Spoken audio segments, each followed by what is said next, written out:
The West wants Iran to understand that its pursuit of an offensive nuclear capability is non-negotiable. This was the message from the world's leading nuclear experts at the International Luxembourg Forum on Preventing Nuclear Catastrophe, meeting in Stockholm this week. IBA's Aaron Viner just returned from the two-day conference and filed this report. President of the International Luxembourg Forum on Preventing Nuclear Catastrophe, Dr. Vyacheslav Kantor, used this week's gathering in Sweden to unveil the new proposal from Ambassador Hans Blixt to counter continued Iranian defiance of Western demands that it curb its nuclear development program by establishing an international court of arbitration. It means the limits of tolerance for the processes which are connected with security, with global security.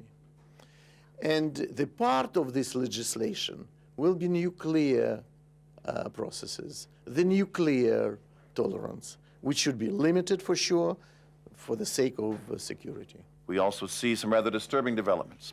China increasing its arsenal, both in numbers and in modernity.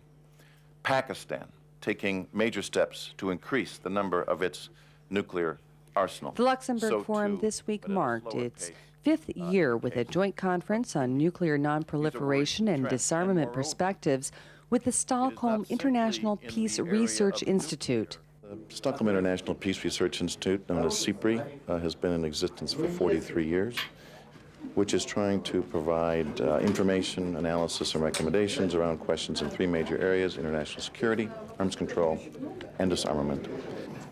While international sanctions against nuclear development of defiant regimes are seemingly ineffective, only one nation has so far exercised the military option. If they don't do it against Iran, it is because they fear a much larger conflagration.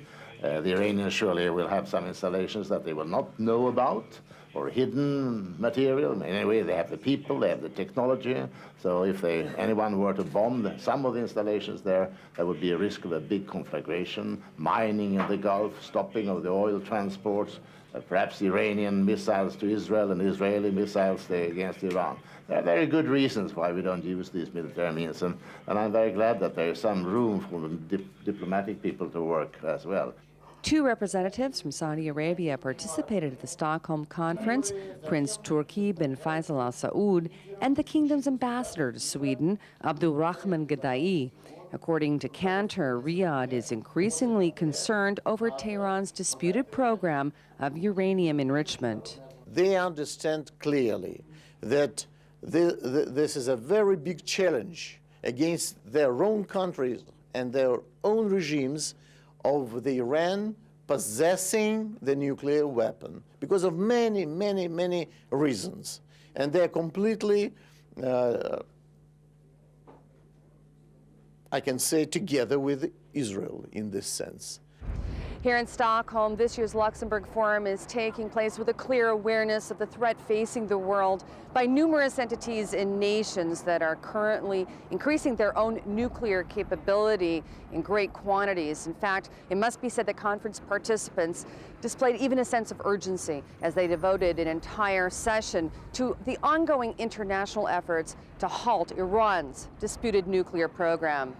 I'm Aaron Viner reporting from Sweden.